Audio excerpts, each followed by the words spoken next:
Good evening, everyone. I'm Gene Bailey, and you're watching Flashpoint. Thank you for being with us tonight. We're going to break down the news of the day, bring you some updates, and just see where the conversation goes. Let me first off introduce you to a friend of Flashpoint, Pastor Alan Jackson, Senior Pastor, World Outreach Church near Nashville, leads congregation. He's barely making it. He's only got about 15,000 there, and that doesn't even count his global audience through media and podcast and television. Pastor, good to have you on tonight. Good to be back, Gene. Yeah, good to have you. And Bishop, our good friend, Bishop Wendell Hutchins, here to bring us, we're going to talk about an update on chapters. Bishop, you ready to tell us? I'm ready. I'm excited. All right, good. We're going to talk about that. And, of course, Kelly Shackelford, no mystery there, President, CEO of First Liberty Institute, constitutional attorneys, argued many cases before the Supreme Court, winning landmark religious liberty cases. Thank you, sir, for joining us tonight. You know, I said before we got on the show here, Kelly, I'll start with you. I just needed to keep you off the street and make sure you're staying busy. Are you staying busy? We are staying busy. You know, if it wasn't enough to have a couple of Supreme Court wins in the last 5 months, and then today the Department of Justice issued this anti-Christian bias by government report that is just breathtaking. So it doesn't seem like you can go a single day without new news that's kind of shocking. Well, bring us to update us on that landmark ruling today. Well, the president, when he came into office, one of the executive orders was to establish a task force on anti-Christian bias by the government.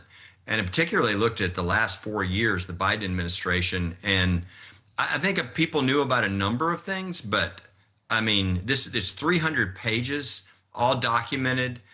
Just horrible how intentional the Biden administration was in really violating people's rights. And of course, there was just a report just within the last few weeks about what they did to the pro-life community, which was horrible, of course. I mean, they literally were working with the pro-abortion groups, and they were using government sources to essentially follow pro-lifers to try to, in some way frame them and get them into lawsuits. And of course, you had all those lawsuits brought, SWAT teams in people's homes, just some of the most abusive stuff we've seen. But it gets worse when you read this report that came out today. I would encourage people, I know people aren't going to read 300 pages. There's a summary up front.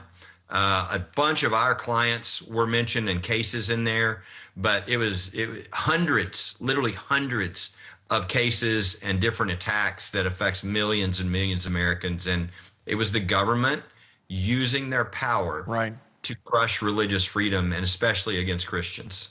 So I'll ask you the dumb question in the room. Why such an attack against Christians in America? Well, in that case, I think it got in the way of their politics. The Constitution is a very inconvenient thing. You'd like to shut up your opponents. You'd like to take away their freedoms. You'd like to make sure they can't have influence. And these are just people that believe something very different from the Christian worldview. So the idea of allowing, for instance, I mean, we've got two pastors on a number of the examples of what happened to churches, just really horrible stuff. I mean, one of them is Chris Avell, a pastor who currently is sentenced to 60 days in jail because he would not shut the doors of his church when it was negative 25 wind chill in northern Ohio, and there were people freezing outside on the street in front of his church. 60 days in jail. And there's just story after story, but basically attacking pastors for their criminalizing compassion, for feeding people, for letting a homeless person in, for providing shelter for people. These are things that we, want our churches and our pastors to do, and yet they're under attack across the country. And there were just numerous examples of those type of things, as well as the IRS, denying 501c3 nonprofit. One of the people, I thought this was a great example, Christians Engaged. They denied their tax exempt status because they said that they believed in and taught biblical positions and that biblical positions were closer to the Republican Party than the Democratic Party, and that therefore meant that they were partisan, when all they were doing is helping people understand how elections work, how to get registered to vote, how to speak to the issues of the day biblically. But again, the IRS at that point said anybody who has a biblical worldview is automatically partisan because they're more, that would be closer to the Republican Party than the Democratic Party. Okay, Pastor Jackson, help it make sense. Well, I don't think it's complicated. I think it's the age-old conflict between good and evil. And then we wrap it in, whether it's politics or legalese or whatever we knew to justify our ungodliness. And unfortunately, in the last administration, they stepped outside what I understand the Constitution to be, and they were aggressively trying to limit Christian influence in our nation. Right. We didn't take a lot of discernment. Ideas like DEI and CRT, where they were forcing people to make choices or hiring decisions or give positions or promotions to people who would stand against the basic values that perhaps were fundamental to your organization. I mean, Kelly's going to know a lot more examples than I do, but I mean, it wasn't subtle, it was brazen. And it really isn't gone. The DEI initiatives, they've just gone underground and relabeled, but they're still very much present in spite of all the work of the current administration. It's going to take some awareness on the parts of the general public and a willingness to use our voice and not tolerate those things in our public institutions. No, I think you're right. Bishop Hutchins, give you a chance to comment here before we move on. Well, I'm reflecting on what Kelly just said and what Pastor said. What we're seeing with these revelations, these disclosures, is the reality that two thrones have been at war, and the seed of Satan has always excoriated the church. And it's interesting to note that they use the language that in their punitive reactions, they're claiming that the people, their values and their convictions sound like the Republican Party. That should tell you immediately that politics has become supernatural, extremely spiritual. And it tells us we're on the right side when we're declaring biblical values into a politic that has become so evil. I think you're absolutely right. All right, Kelly, look at this. I know you have a comment here, but let me play the clip. Supreme Court hears arguments over a Catholic school. Watch. St. Isidore of Seville wants to become the nation's first taxpayer-funded religious charter school. At issue at the Supreme Court, does that violate the Constitution's ban on an establishment of religion by the government? The justices have previously said public money can go to religious institutions for the same kind of services and activities non-sectarian groups might provide, like food banks. But in oral arguments, the court appeared divided on applying that to the classroom setting, with the Catholic school wanting to teach not only basic curriculum like traditional public schools, but a religion-focused education. You can't treat religious people and religious institutions and religious speech as second class in the United States. The essence of the Establishment Clause was, we're not going to pay religious leaders to teach their religion. Oklahoma officials are divided on whether St. Isidore, formed by the Archdiocese in Oklahoma City, should be part of the state's charter school system. The High Court's conservative majority appearing to side with the school, with only Chief Justice John Roberts' vote in doubt. He asked tough questions of both sides, including whether such religious charter schools are public or private. Is your test, it's a creation and creature of the state. We held that under the First Amendment, you couldn't exclude people because of their religious belief. Okay, Kelly, break it down for us. Help us understand what really happened today. Well, that was what you were showing was St. Isidore, which is a case out of Oklahoma that ended up going to the Supreme Court. And it ended up being a 4-4 tie at the Supreme Court because one of the justices, Justice Amy Coney Barrett, recused herself. That issue will be coming back, though. We're involved in a case right now on behalf of a Jewish charter school. And really the issue in these cases, and I would even take one step back, we won a case just a few years ago called Carson versus Macon, where in the state of Maine, everybody had a right. They have a school choice program there because they don't even have public schools in most of their school districts. They've always allowed parents to pick the school, take the money, go to those schools. But they decided about 30 years earlier that they would make one change. You can pick any school you want as long as it's not a religious school. And we took that all the way to the Supreme Court, and the Supreme Court said 6-3. You can't do that. That's discrimination. You can't tell the parents they can pick any private school except for the religious schools. So that is sort of the thing that came before this whole issue. So if you can't discriminate, then why could you discriminate against charter schools that are religious versus non-religious? And of course, as you know, Pastor Jackson was talking about, if there's anything the evil one wants to stop, it's children being educated. That's right.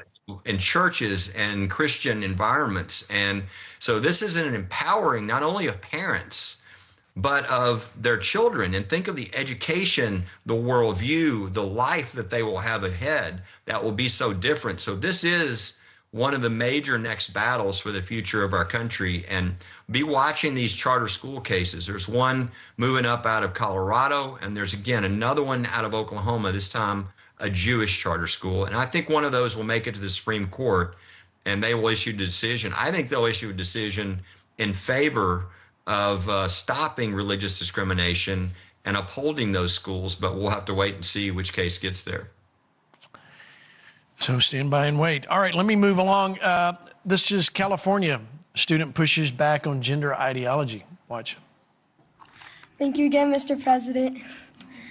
Hi, I'm Shane Cetus. I've been a Christian my whole life, and Jesus means everything to me. When I was in 5th grade, my school forced me to teach my kindergarten buddy about changing his gender using a book called My Shadow is Pink. The book said you can choose your gender based on feelings instead of how God made us. I knew this was not right, but I was afraid of getting in trouble. After my family spoke up, the school treated us badly, and kids started bullying me and my brother because of our faith.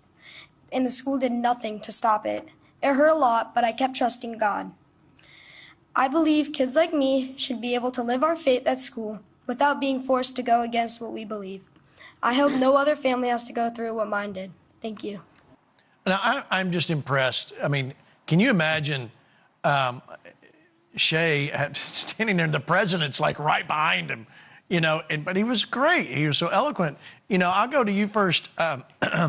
Bishop Hutchins, I mean, that was pretty amazing, and I think he was right down the line of what we need to be looking at.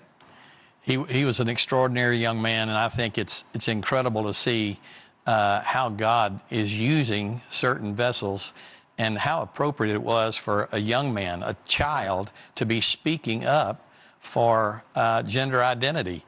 The very vestibule that they're trying to destroy and distort and to maim and to color and complex because they want to claim it as their own entity and identity. And he stands up and declares that he's a Christian and he knows it's not right. I think it's amazing. I think you're right. What about Jackson, Pastor Jackson, what do you think? Well, I admire that young man and his family for their courage. We're all going to have to find the courage to stand up for what we know to be right. We've been timid for too long or afraid of the consequences, and I would applaud that young man and the parents that have helped instill those values in him and pray the rest of us can learn from it. Yeah, I think you're exactly right. You know, we applaud the parents. Way to go, Mom and Dad, what they did. Kelly, you see this? I mean, it is astounding show of bravery for such a young guy. Most people would buckle under that. But where do you see this going from here? Well, this lawsuit was Shay, his whole class, all the 5th graders were ordered to read a book called My Shadow is Pink to their kindergarten buddies, essentially forcing gender ideology on a little, 5-year-old kid and trying to force them to choose what gender they want to be. Shay is a great kid, and even at 11 said, I can't do this to my kindergarten buddy. Went home, told his parents. His father went to the school and said, number one, why aren't you notifying the parents before you do something like this? And number two, our child needs a religious exemption.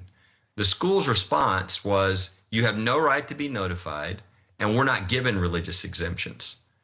So we had to go into federal court. And even in California, where we got a Democrat, appointed federal judge, that judge ruled, what you did is unconstitutional. Parents do have the right to be notified, and there is a right to religious exemption.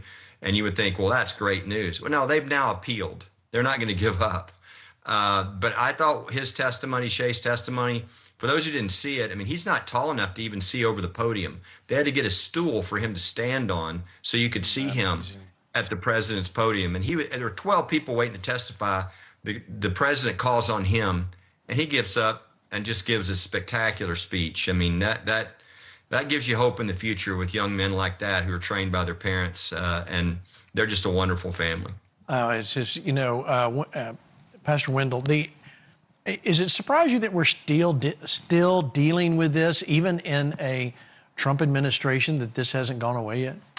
No, I think there's an unveiling that's been taking place for the last year and a half, and we're just discovering what all of the machinations and machinery, that the apparatus of evil that's been constructed deep within the very fabric of our society, and it's being unfurled. We're seeing it all appear, and we're looking at a conspiratorial effort by the enemy of our soul to wrap everything he wants to do to destruct the nation and destruct the family.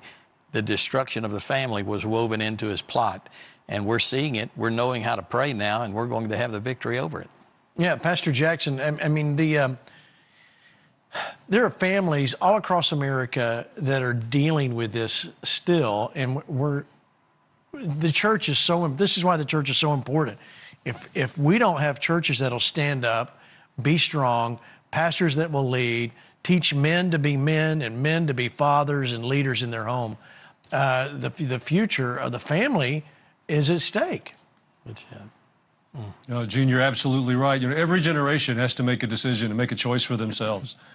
We may stand on the shoulders of those who preceded us, but we have to make those choices. And this particular issue is stunning to me in how it has persisted. Even in the community where I live, a small community just outside of Nashville, the school boards have struggled with this. And it isn't about Republican or Democrat, because in the community where I'm at, they all belong to the same party, but they have trouble getting this right. Smut does not belong in our classrooms and libraries of our small children. There's just no...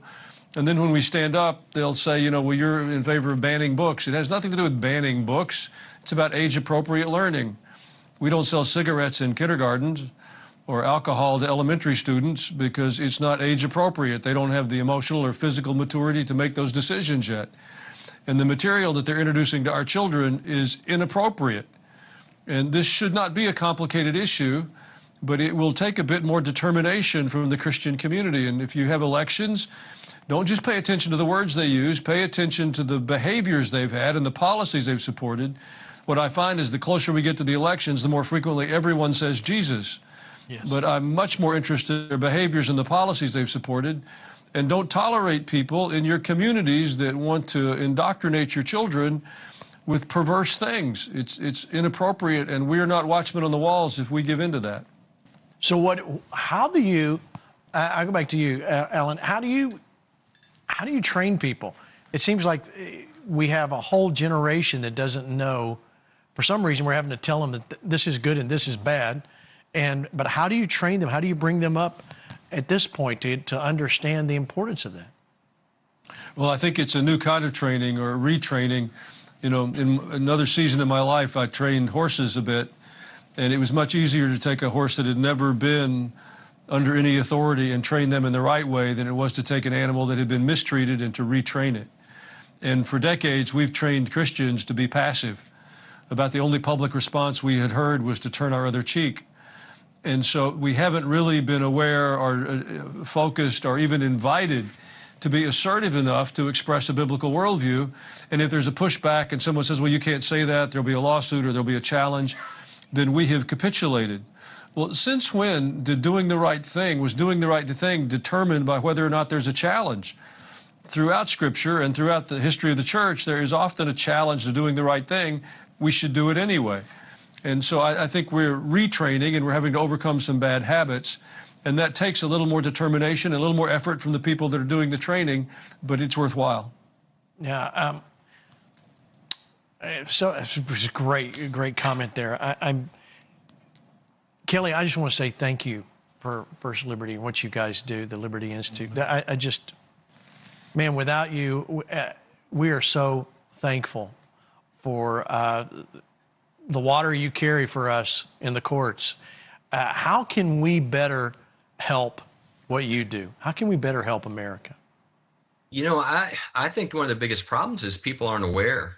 And so one of the things I would urge everybody who's watching this to do, it's as easy as going to the website, First Liberty, just spell it out, firstliberty.org, firstliberty.org, and go down just a little bit, and there's a deal that says Be an Insider. And if you sign up for that, we send out an email every Friday. It's about 850,000 people, I think, who have asked for that. We don't charge. But we go through all the attacks, the fights, the victories, everything on religious freedom for that week. And we pick the 4 or 5 that we think are the most important for people to know. And I think number one, that way people can pray. Yeah. Right? I mean, if Coach Kennedy, we're standing next to Coach Kennedy in the U.S. Supreme Court, man, I want people praying. Right. You can't pray if they don't know that these battles are going on, if they don't know that Shay's in court or, you name the case. So number one, I'd say if they get that information, they can pray. But then number two, what they can do with that is they can educate others, because I think so many people are confused. But you know what? If they start sharing these victories with their own circles, people are going to be more emboldened. Yeah. They're going to realize, kind of like Pastor Jackson was talking about, they're going to get a stronger spine. They're going to stand up for what they believe because they know the law is with them. And, we had 500 cases last year. We have a lot of cases every year, but 26 years in a row, every single year, we've won over 90% of our cases. The law is on our side if we're willing to stand up. So people I think one of the greatest things anybody can do, get the information, pray, and educate others so that they'll stand strong, and we'll take our country back. Amen. Boy, that's a good word. All right, so, okay, FlashPoint Army, you need to go to that website, firstliberty.org, scroll down and sign up for that. Everybody on here watching us tonight, no matter when you're watching this show, you need to go there and be a part. This is crucial. In fact, Pastor Wendell, I think we need to make that part of the chapter's to-do list. What do you think? I was just sitting here saying the same thing, thinking the same thing. We need to make First Liberty a part of the pillar and the structure of our command center so that those emails and those announcements are going every week. We can put those in every one of our chapters and be awakened to the reality of what we need to be praying for in any court in the land. It wouldn't hurt for us to have those local chapters present and supporting as well. That's right. So if you don't know what he's talking about, let me show you what happened. April 16th, we launched FP Army chapters. So you say, why did you do this? Well, I'm going to be real transparent with you. We have been looking at starting a super PAC and a PAC. And we went to D.C. We met with some very influential advisors who told us how to do it and what to do and how we were going to make an impact. And I just didn't want to get into D.C. muck. And to be honest with you, Terry wasn't feeling it, I wasn't feeling it, but we're like, we must do something further than just have a great TV program that informs people, and we're not going to stop doing that. This is the next level, and that's why Bishop Hutchins is part, and he's taken the lead in helping us get this birthed. But fparmychapters.com is the next level. This is where we launch in every state on the 16th, and now we have chapters in every state. This thing has just exploded. In fact, Pastor Wendell, give us an update on how many chapters and where we are. Well, we have more than 5,500 chapters, I believe, if I can recall all the numbers, and we have over 380 people who've signed up to be leaders of chapters who want to be certified to do so through our Patriot Academy collaboration and for Liberty and Justice. So it's very, very exciting to see everything that's happening across every state. So many people. We had some people contact us yesterday, and they want to bring in 4 or 5 groups to change the velocity and direction of their precinct there in Minnesota. So they're asking for help. So the influence is reaching beyond the boundaries of the four walls of the church, moving into the community, and we're wanting to use this to be a front door for the church and show people that the church is engaged with culture, and we're in actuality changing culture because we're the intercessors for culture. So it's going to be a revival, and it's going to be a place where souls are born and lives are changed in the kingdom of God. All right, so Kelly, let me explain something to you. This is how it's going to work. You say you've got a case coming up. Let's say it's Shay's case, and everybody needs to do this and pray, and we totally ignite people. Let's say it's a local case somewhere. We have enough people in every city or in every state that we can launch people like, hey, go be at the court, go be at this case, go be at this school board meeting, whatever it is. We have a way to immediately activate people and say, not only do you need to pray for this case and follow what's going on at First Liberty, you need to go show up and be there in force, and let's take a stand for what's right. There's something that happens when you show up, especially those of you that aren't in a woke university, and you show up and say, I'm going to stand up for what's right, and I'm going to tell you. Listen, that's why I love what we put on the website here at FP Army Chapters. America really is at a crossroads. It's absolutely at a crossroads, and we have to train, we have to educate, organize, and then mobilize, activate and mobilize. And that's why we're doing this, is to be able to get the hands and feet to the next place. It doesn't cost you anything to sign up. You immediately go through training, and Rick Green's group has come up under us to help, as well as for Liberty and Justice with Nate Schatzline. So we're not taking away from them.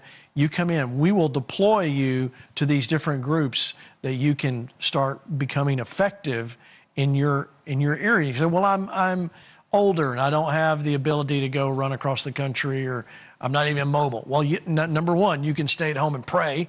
And number two, there is plenty of things that you can do, whether it's phone calls, letter writing, and being a part of something. Like, well, my church doesn't believe this way. You don't have to, this does not have to be at a church. It's you and 2 or 3 friends around the coffee table at your house. Great.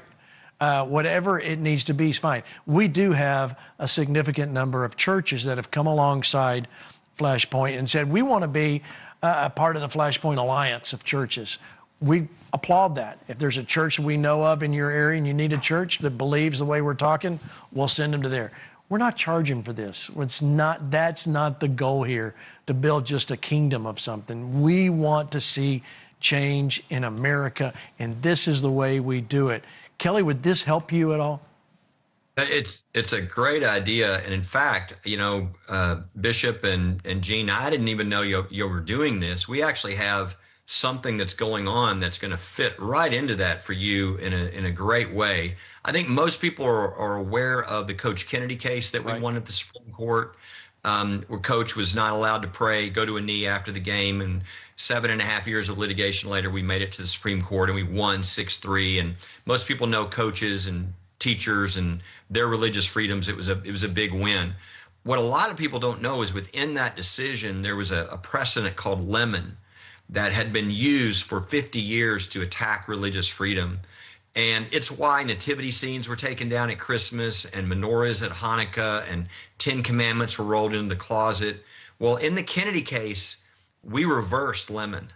So it was cited over 7,000 times the last 50 years. Those are all gone. And so everywhere that a cross went down, it can come back up. Everywhere the 10 Commandments was in the closet, it comes back out. I've been in installations of 10 Commandments monuments that are going back up in front of our courthouses across the country. We started an effort because what we realized is we changed 50 years of case law, but most people don't know that.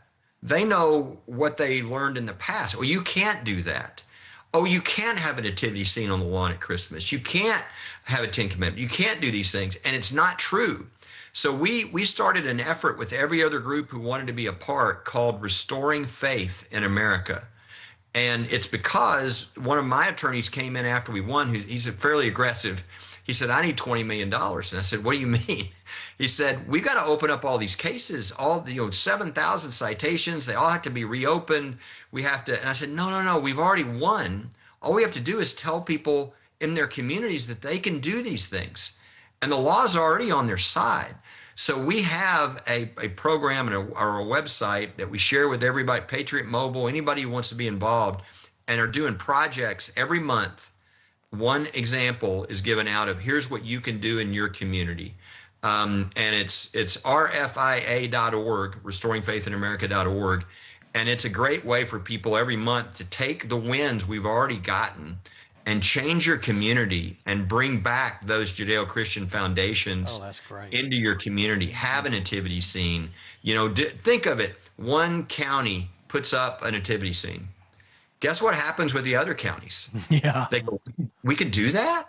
And guess what starts to happen across the country? So that is a perfect fit for what you're doing, giving people something they can really do that doesn't take a lot of effort.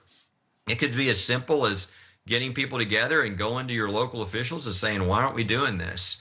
But taking their communities back and really bringing faith back across America. That's so good. All right, we're having a staff meeting right here.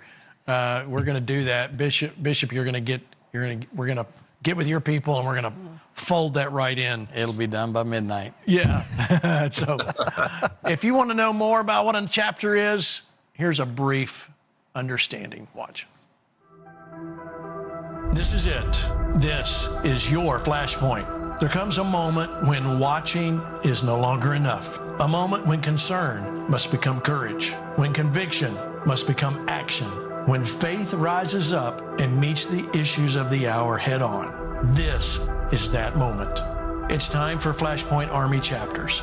This is where we speak with conviction and engage our communities the way the founding fathers intended, all through the lens of biblical citizenship. But make no mistake, this is not passive Christianity. This is not spectatorship. It's not business as usual. This is truly an army, the Flashpoint Army.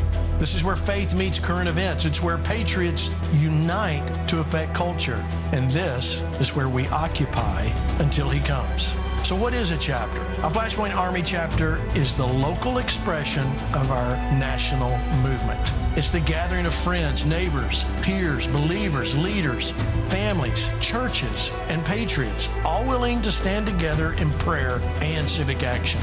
A chapter exists to strengthen citizens in their region, connect them around a shared mission, and mobilize them to become a light in their community. In a time when too many are silent, chapters help people find their voice. In a time when too many are isolated, chapters help people find their people. And in a time when too many are retreating, chapters help people take their place. So what do chapter members do? A chapter member prays with purpose. They understand and advance biblical citizenship. They engage the real issues shaping our nation. They strengthen courage and conviction in their communities. They encourage one another in faith and action, and they become gatekeepers in their cities and regions. So, if you've been waiting for a way to step in, this is it. If you've been praying for a place to stand, this is the place. If you are ready to move from concern to conviction, from agreement to action, from watching to building, then it's time. It's time for you to join your local Flashpoint Army chapter. You'll stand with patriots and believers in your region. You'll take your place in the movement. You'll help us advance biblical citizenship. You'll help us affect all of North America for Jesus Christ. And you'll help us carry conviction into this generation. And finally, you'll help us become a wall of prayer, a wall of courage and resolve across America. Join the movement, join a chapter, take your place, and occupy until he comes again. Together, we are taking America back. All right, so there you go. FPArmyChapters.com. Sign up. It's free, and we'll get you on the path. Pastor Jackson, you're hearing what Kelly's saying, and this is easy. This is really easy. We just need to get the word out. Well, the heavy lifting that Kelly has done has opened doors for all of us. Right. And I think you're right. It's we have to be retrained for almost 50 years, we have been told to quietly withdraw from the public square, and Kelly and the work of his team have opened those doors for us to re-enter and re-engage again. So, but when you haven't used those muscles of courage and determination for a while, Right. They've atrophied. And so it's going to take a bit of time, but we've got to begin to do the work, one community at a time, one church at a time. And then let's see what God will do to add his authority and multiplication to that. Yeah, without a doubt, without a doubt. All right, so back here in COVID, we were all struggling, pushing back, being canceled, being called anti-vaxxer, COVID denier. Well, guess what? A Fauci advisor got indicted. Watch. The Justice Department has charged David Morins, a doctor, with conspiracy, claiming he concealed federal records to counter evidence that COVID-19 may have leaked from a lab in China, all to help restore a controversial coronavirus grant. Morins, a former aide to Dr. Anthony Fauci, testified before the House's COVID Select Subcommittee nearly 2 years ago about emails he'd sent in February 2021, claiming that he'd learned to make emails disappear after he received Freedom of Information Act requests. Ever delete or attempt to delete a federal record? No, but let me explain why. When I came there in 1998, we were instructed to delete emails or to move them into PST files frequently because they jammed the computer. The Justice Department says Morins used his personal Gmail account to exchange non-public information. The indictment also claims an unnamed co-conspirator gave Morins wine for his, quote, behind-the-scenes shenanigans, then suggested he could push scientific commentary in a prominent medical journal advocating that COVID-19 had natural origins. That's a competing claim with the lab leak theory. The indictment says the co-conspirator could also provide meals at top restaurants in Paris, New York, and Washington, D.C. Okay, I'm still stuck on those pesky computers that get jammed up. Sounds like your excuse from your teenager for not doing their homework. The computer jammed up, Kelly. That's what happened. Yeah. I can get emails because they took up so much RAM. That's what happened. Yeah, but not a very good liar, fortunately, for those who are trying to get him. I mean, it's what went on during COVID is it's un-American. I mean, it was horrible. And, so many levels, right? I mean, we had the first COVID case on behalf of churches in the country. We won every COVID case we had, churches and synagogues across the country. But I think one of the other things we really lost that was really valuable is I think we certainly didn't trust politicians. No. There's a lot of people we didn't trust, but we did trust scientists and doctors. We did. Because we thought they were just kind of doing science. And what I think a lot of people learned during COVID is we really can't trust that anymore because people have agendas. And unfortunately, it really shouldn't be surprising to us, I guess, if people are lacking in integrity and character, and there's less people in church and there's less people that know right from wrong. Of course, they're going to do this kind of thing. But it really, we lost something tremendous, I think, in the medical community. I think you're absolutely I don't know that we right. can ever get it back. No. And if you had an issue, you sure wouldn't take the CDC's guidance or the NIH. This is, I'll start again with you, Pastor Jackson. This is so many. I totally agree with what Kelly's saying. And I know all of us on the panel do, but we lost something, and I don't think we will get that back. And I think Americans are upset. They're mad and lost loved ones. It's been proven. All those things that they called us crazy for are being proven accurate. Well, I agree with what you said, but I think I would reframe it a bit. I think COVID, God was shaking the earth, and I've started thinking of it in my own imagination, at least, as a great awakening.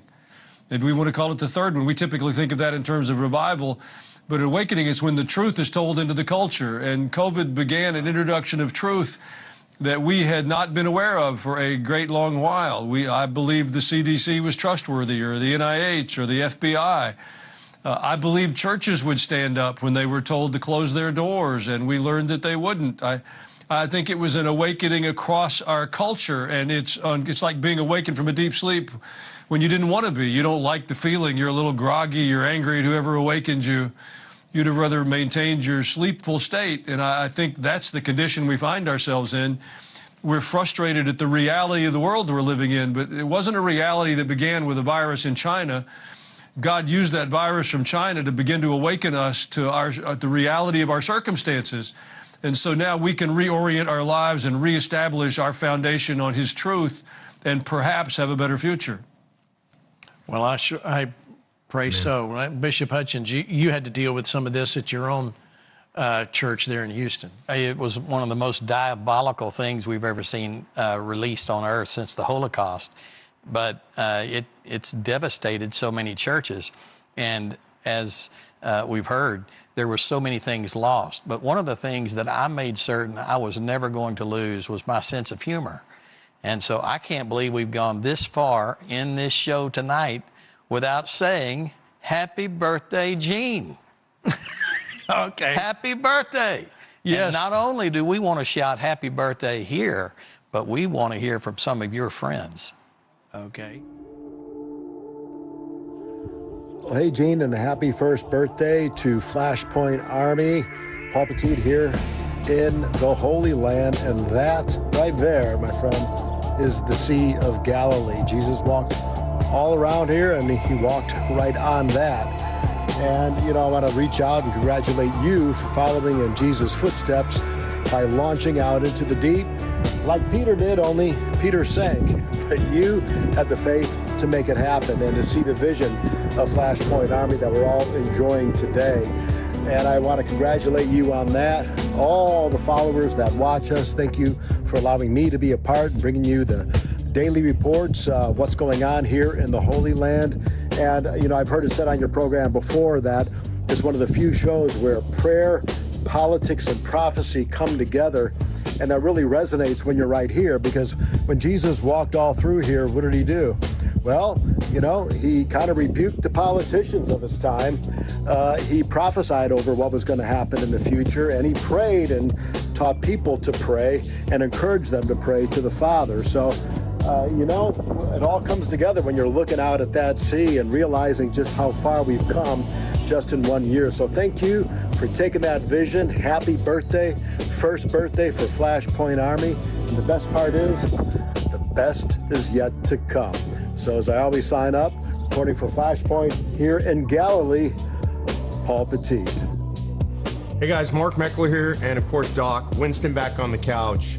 And Gene and Terry, I just wanted to congratulate you. We just wanted to congratulate you on the 1 year anniversary of literally you guys stepping out into the unknown. I'm so proud of you guys for taking FlashPoint independent, for all the things you've accomplished. And I hope that people understand just what a big deal this is. Not just that you did it, but what it took to do it. As a guy that's been doing media for a long time, I know how hard it is to do what you do. There's so much that goes into every production. It's you guys, it's staff, there's a whole crew behind this. It's the writing, it's the research. You had to lean into God. You had to believe that God would be with you as you made this happen, or you couldn't have done it. You guys risked it all at a time when so many people in their lives are just taking it easy. That's the reason I'm always proud to be in the Battle of FlashPoint. I'll follow you guys anywhere. I'll stand side by side with you anywhere. I appreciate you. Keep up the good work for many more years. Congratulations, FlashPoint, on 1 year of being independent. What God is doing through FlashPoint, Gene and Terry Bailey, and the whole team is nothing short of a miracle. We thank you, and we are so grateful for your courage, for your boldness, and for standing up for the truth in a time when most people don't want to preach the truth. Yes, we love you guys so much, and we believe this next season will be even greater. We believe that God is going to take FlashPoint from strength to strength, from glory to glory. We love you guys. We're praying for you. We pray that you will reach more people than ever before. Amen. Congratulations, guys. We love you. We'll see you soon. Hey, Gene, just want to take a moment to congratulate you and the entire FlashPoint Army on this 1 year anniversary of the new thing, the greater thing that God is doing in and through FlashPoint Army. Thank you for stepping out by faith, being a man of faith. 1 Corinthians 3 talks to us about Jesus being the only foundation, but men build on that foundation. You are a builder, an architect, a strategist for the body of Christ for such a time as this. Thank you so much. Congratulations, my friend. What's going on, FlashPoint Army? This is Nate Schatzline. I'm here to congratulate you on 1 year of FlashPoint Network going independent. What a massive accomplishment. Gene, Terry, the whole FlashPoint crew. It's unbelievable. I just wanted to say from the bottom of my heart, straight from the man himself, who is standing here saying, fight, fight, fight. This is gonna be huge. Huge with a Y. What a massive accomplishment. Me and President Trump just wanted to send that message. But in all seriousness, I just had to say, I'm so grateful for FlashPoint, for bringing the truth back to the media, for taking a stand, for simply saying we're going to be the people that stand for truth, fight for truth, and mobilize an army across America to speak the truth. We love you. Congratulations, FlashPoint Army. You deserve to be celebrated, and we're so grateful for you. Gene and Terry, I want to say congratulations. God has used you in this last year. It reminds me about the story of Jesus. Remember how he went to the manager. The manager was about to rip everything up, and Jesus said, no, give it 1 more year. Give it 1 more year. And if it doesn't produce fruit, then rip it up. You've produced so much fruit. I'm a part of that fruit. I'm actually sitting here in my radio station where I do 3 hours a day. Because of your ministry, I am on the air 3 hours a day, 5 days a week. Thank you for believing in me, and thank you for believing in the soul of our nation. God bless you. I love you. May heaven smile upon you. Hello, Gene and Terry Bailey. God bless you, and congratulations. To God be the glory for the great things he's done. A year of expansion, of blessing, of growth, of prosperity, the blessing of the Lord. Thank you for who you are and what you do. You know, most people, when they're building something from the ground up, they're just focused on what they're building. But that's not the way you operate. While you've been building FlashPoint over this past year, you've looked to the left and the right, you've looked to other ministries, churches, foundations, organizations, and you've said, what can we do to help you? How can we partner with you? Revival Makers is a benefactor of your heart and your generosity. Thank you for who you are. Thank you for not just loving the body of Christ, but loving this nation, and for standing for truth in the spirit of faith. I can never thank you enough for what you've meant to my life, my family's life. And so we celebrate 1 year of victory, and we know it's just the first of many more to come. God bless you in Jesus' name. Hey everybody, Dr. Peter McCullough. Please join me in congratulating Gene Bailey and the entire crew at FlashPoint on their 1 year anniversary. They have accomplished so much in bringing you the truth, important insights, and critical information on medical freedom when it really matters. So great job, FlashPoint, and keep it up, Gene. Hey, Gene and Terry, happy 1 year birthday for FlashPoint being on its own. I've got the scholars here in the rotunda of the U.S. Capitol, and we are so thankful for you and excited for you and for what God has in store for FlashPoint. So I look forward to doing a FlashPoint event right here at the Capitol soon. We'll see you guys. Happy birthday. Hello, Gene and Terry. This is Jason Raper with the National Association of Christian Lawmakers, and I just wanted to take a moment to say congratulations to you and happy anniversary. 1 year of FlashPoint and your independence, and I just wanted to say how wonderful it is to see what God has done for you and through the program. You are a blessing to the body of Christ, but you are also a blessing to the United States of America. I've seen this thing blossom from the start with you, Brother Gene.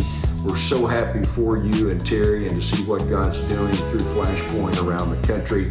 And we are very proud also that you are one of our National Advisory Board members for the NACL.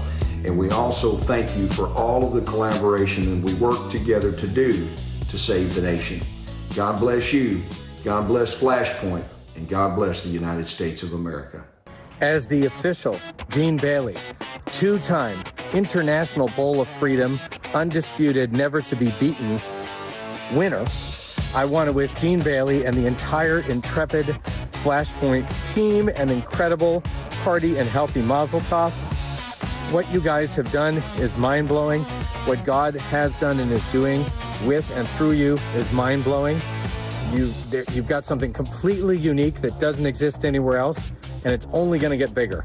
Congratulations, Gene and Terry Bailey, on your 1 year anniversary of FlashPoint TV. What God has done through your obedience cannot be measured in broadcast, programs, or moments on a screen. It must be measured in lives awakened, hearts renewed, courage restored, and hope resurrected in a generation that desperately needs a voice of faith, truth, and holy conviction. In 1 year, FlashPoint has become more than a program. It has become a prophetic trumpet, a gathering place for patriots, intercessors, and believers, and watchmen who refuse to surrender the soul of this nation. Gene and Terry, we honor you. We thank God for you. And we celebrate this sacred milestone with joy, gratitude, and great expectation. May this next year carry even greater fire, greater favor, and greater harvest. We love you. Well, happy birthday, Gene and Terry Bailey and FlashPoint TV. Congratulations on your first year. I'm so proud of you for doing what so few would do. At this point in life, most people are trying to figure out how can we slow down a little bit, and they sure don't want to take a risk like you folks, you guys took a year ago. But I thank you for doing so. You got out of the boat, you're walking on water. You put the pedal to the metal rather than slowing down, and you're making a huge difference for the Lord. And I'm proud to be associated with you, proud to run with you and partner with you, and I thank you. And I just feel like the Lord has put in our hearts, Cece and I, to send you a birthday present, a gift on this first anniversary. We're going to send a generous check to the ministry, and I encourage others, do the same. Get behind this ministry. Wasn't asked to say that. It's just in my heart to do it. Bless them on this 1 year anniversary. Congratulations to you guys. Keep the pedal to the metal. Awesome. Wow. Thank you, everybody. I, of course, did not know the show was going to be hijacked. But yes, a year ago today, we started with a bill, no income, and a bill for $130,000. And it's nothing short of miraculous. So we're very thankful. Thankful you guys watch. Thank you for being a part. Victory Channel was very good to us for 5 years.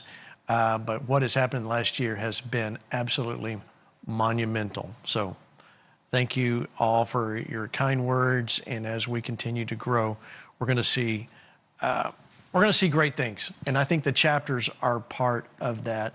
And we're so excited about that because I believe there's so much more that we can do, and we want to see it happen. So thank you for that. Kelly, Alan, sorry you had to sit through all of that, but I hope you like me more now after all that. You got a lot of friends. Yeah, it was great.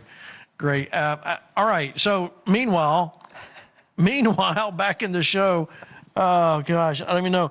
Let's go to number 8, guys. The Coast Guard needs help. Watch. We have over 6,000 utility bills that have been unpaid because DHS is not funded. And so now we're starting to see electricity, water, natural gas, other services shut off that are impacting not only our operational units and bases where our people work, but starting to impact where people live. Members of the Coast Guard going around with flashlights until the lights can be turned back on. It seems like a horror movie, but it's actually happening. It's almost unbelievable. These are Coast Guard stations that are standing by to respond to search and rescue missions, and the lights are shutting off. That's exactly right. They launch 24/7, 365, and suddenly the lights go out or they don't have water. Admiral, I think a lot of Americans would be pissed to hear this is happening. Furious. About 1/3 of the roughly 45,000 active duty Coast Guard members are reassigned every year. But advance pay for those moves has now been suspended. Right now, they're not getting those advances. So they're putting those thousands of dollars on credit cards. They're depleting their savings. They're taking out loans that they can't afford. Let me get this straight. They're going into personal debt to follow orders.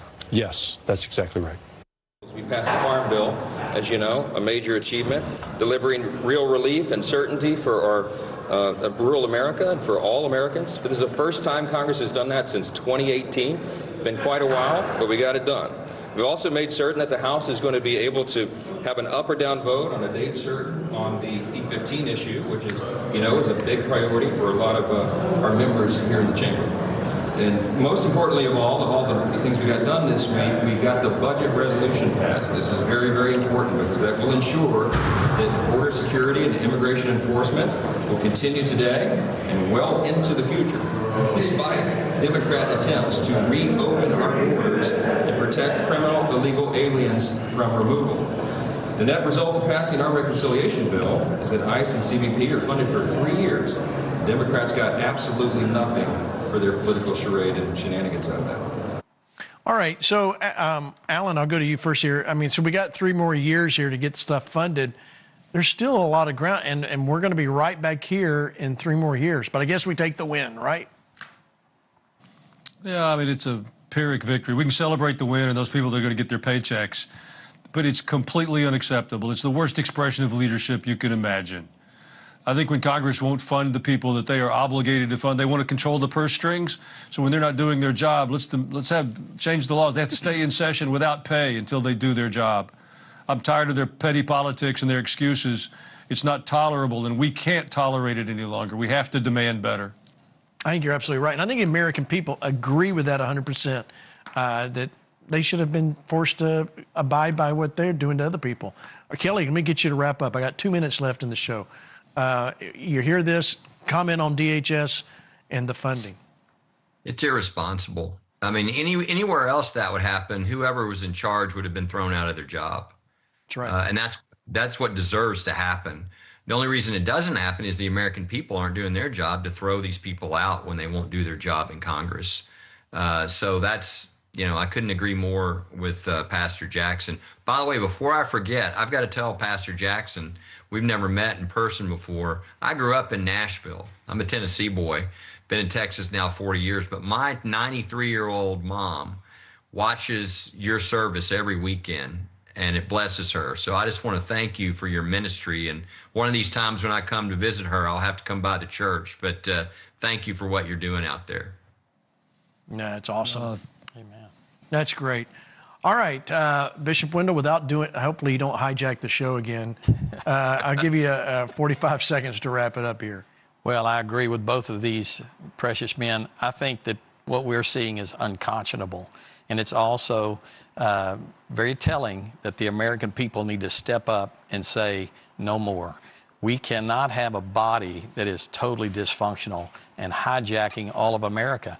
When President Trump was so adversely assaulted last Saturday evening, the first thing I thought of was, look at the men who are responding, the men and women who are serving, and these are the very people that have been impinged and hurt. So I'm very, very grateful for their service, and I hope America will speak up and say no more. Amen. All right, look at this map. Florida, good news. The new map passed in the Senate, heads to DeSantis' desk to be signed into law. Great things. We celebrate that win. Okay, so it looks like we have a cake here. Terry, it's been quite a year. It's been wonderful. Been a big, great year. Thank you all for being, of course, Pastor Alan Jackson, thank you for being here. First Liberty, Kelly Shackelford, Bishop Wendell Hutchins. We're going to eat cake. We'll see you tomorrow night. Colonel Dave Grossman, Rod Vilhauer, Peter McElvanna, Floyd Brown, and Kaylee Campbell, all tomorrow night right here on FlashPoint. We'll see you then.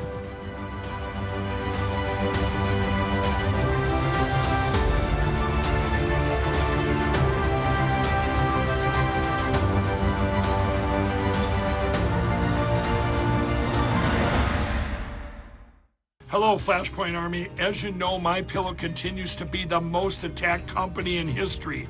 Lawfare, cancel culture, even our own government, we get attacked relentlessly. A woke company came in and bought our building and wouldn't renew our lease. So what did? We moved into a brand new factory. And during the move, we filled up 4 semi-trucks full of MyPillow products that we're gonna discontinue forever. But we're gonna sell them to you for up to 80% off. For example, our famous My Slippers, regular $149.98, now only $29.98. But that's not all. We're closing out our flannel sheets, sandals, clothing lines, couch pillows, shams, mattress protectors, and so much more, all up to 80% off. And once they're gone for good. And don't forget, all of our flagship products are on sale too. Get our 6-piece My Towel sets for as low as $39.98. Save 50% on our famous Giza Dream Sheets, and our standard My Pillows only $14.98. Also, our My Pillow mattresses and mattress toppers are as low as $99.98. And when you order today, they're going to ship directly to your front door absolutely free. So go to mypillow.com/flash or call 800-975-4719. Use promo code FLASH to take advantage of our biggest factory sale ever. This is the FlashPoint Television Network.